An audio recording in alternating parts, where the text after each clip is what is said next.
บอกว่าไม่อยากให้อังโคไปฟังคนที่เป็น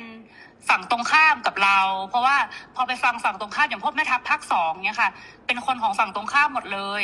ซึ่งพอไปฟังนั้นเสร็จอ่ะก็ไม่อยากให้ท่านรู้สึกไม่ชอบใจหรือโกรธเพราะจริงๆแล้วไม่ใช่ความตั้งใจของเราเลยค่ะគាត់ថាសូមអនុញ្ញាតពីពុកថាពុកកុំឲ្យស្ដាប់សម្ដីមេតបភូមិភាគ2ហ្នឹងក៏វាជាអ្នកដែលប្រឆាំងជាមួយនឹងរដ្ឋាភិបាលថៃដែរវាជាសត្រូវដែរដល់ពុកស្ដាប់វាហើយអញ្ចឹងទៅអាចធ្វើឲ្យអាรมណ៍ពុកខឹងបាទเพราะตอนนี้ทางนั้นน่ะเขาอยากจะดูเท่เขาก็จะพูดอะไรออกมาที่มันไม่เป็นประโยชน์ต่อประเทศชาติค่ะแต่ว่าจริงๆที่เราต้องการเนี่ยคือต้องการความสงบสุขให้เกิดขึ้นเหมือนตอนก่อนที่จะปะทะกันตรงชายแดนนะคะមេតបភូមិភាគហ្នឹងវានិយាយចង់ឲ្យលយខ្លួនវាចង់អានេះ